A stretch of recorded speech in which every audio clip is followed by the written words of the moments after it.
We talked about Medea earlier, and a lot of people know me as Medea, but there's something that a lot of people don't know that I want to share with you. I was a child that was born to two wounded parents, and they were wounded children themselves. My mother was 17 and my father was about 19 when they got married, and I came along when she was 24 years old. And there was a lot of pain in the house. There were a lot of arguments. He was very physically abusive and verbally abusive to the both of us. It was really a difficult and very hard time, especially for a man child. I don't know what it's like for a little girl, but I'm sure it's just as painful. But for a boy child, a man child, to watch his mother being beaten and belittled, it was really, really hard. So I went under the house and I built this little, put some wood up in between some of the pillars and built this little safe place for me. And I painted it robin egg blue. I had found some paint somewhere, painted it blue, and I would sit in this room and I would let my imagination take me to other places.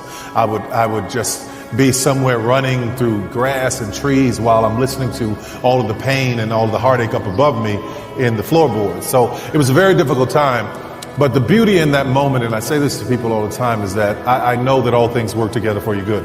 When I am writing a script or a movie, or writing the have and have-nots, or if Loving You Is Wrong, or writing any of these shows or movies, in my imagination, I go to a place where I'm in that world. And that was formed and born inside of all that pain. So the little boy's imagination is where the man goes now to feed his dreams. So it's a beautiful thing when you know that all things are going to work together for your good. Yeah, what broke in the moment, if you wonder what happened, like from the time when I started doing these shows to the time when they started to take off, what broke in the moment? Well, here I was with this script about adult survivors of child abuse whose parents had abused them. And the characters in the show that I had written from my own mind had forgiven their abusers, but I hadn't forgiven my father.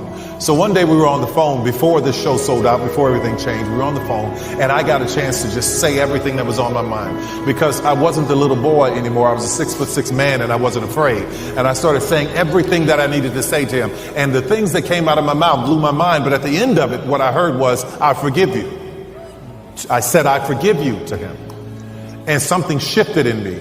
Something shifted. Let me tell you something. Forgiveness is so incredibly powerful. Forgiveness is not for the other person. It is for you. There are people living their lives who've done you wrong. They are happy walking down the street, not even thinking about you. But there you are holding on to unforgiveness.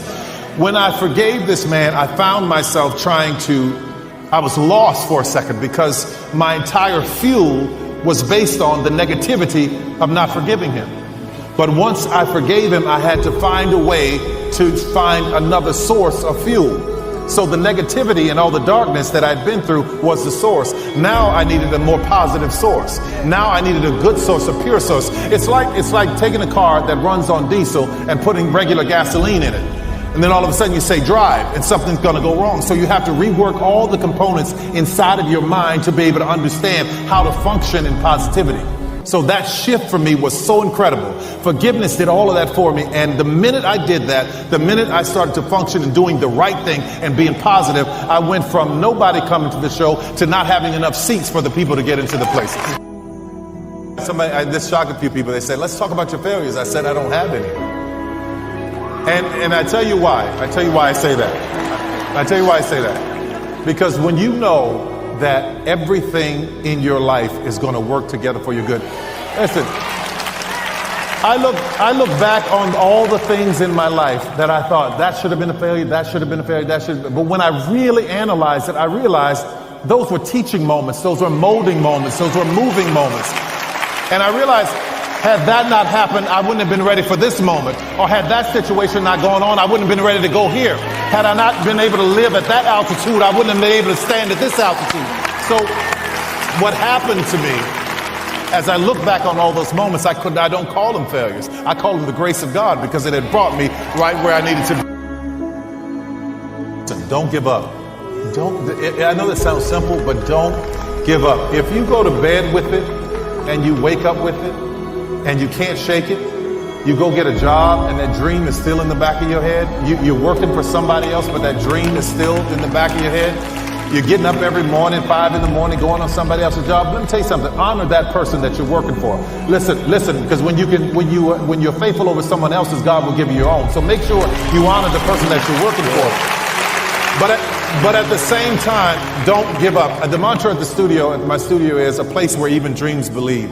Because when I think about Joseph, he went through so much before he got into his promise. He was in jail. He got all these things happen to him. But when it got really bad and he gave up or wanted to give up, the dream reminded him that he can go on. So if it's in you and you can't shake it and you dream about it, and when you want to walk away from it, you still dream, that's God telling you to keep going. And if I can tell you anything else, please keep going. There are people whose lives and destiny are tied into you. Just think, had you stopped, all of these people, where would we be going to worship and hear a positive message? Do you understand what I mean? Yeah. So don't stop. Keep going. No matter what anybody says, you are worth it. And here's the thing about worthy. Get to worthy. Whatever you do, get to worthy. What does that mean? Understand that you are worth it. You deserve the good things. If God said it, you deserve it. And he did. His thoughts of you are pure, and he wants to give you a hope. And here's how I know that it's going to be all right. The first 5 words of this text simply says, and it came to pass. Which means whatever you're going through did not come to stay. You're going to be all right. Abraham told his servants, stay here. This is the thing that blew my mind. Stay here. And we're going to go up and worship. But there's a little part of the verse where he says, and we will return to you. Well, Abraham, if you're going up to sacrifice your son, how do you know you're coming back with your son? When you have that kind of trust and that kind of faith in God, I don't care what it looks like, it's going to be all right. And Abraham turned and he named the place Jehovah Jireh, meaning God will provide. So the very thing you're worried about, don't worry about it because God will provide. But Tyler, you don't understand. It's been difficult. It's been hard. God will provide. But Tyler, you don't understand. I love my wife and my husband. This has been really difficult, but you don't understand. God will provide. Just climb and maintain. Just pray and worship. Just climb and maintain. And if I can leave you with anything, I want to leave you with this. Hear me clearly when I say this. There are people who come in your life sometimes to be there for a season. They weren't meant to be there always.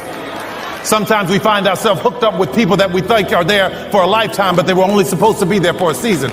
There are people who come in your life like boosters for a rocket. If you ever watch a rocket go into space, the boosters fall off when it reaches a certain altitude.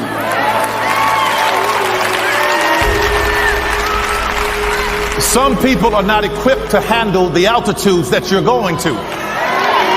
So don't be afraid when they fall off. They're not bad people. They just couldn't go where you're going. We talked about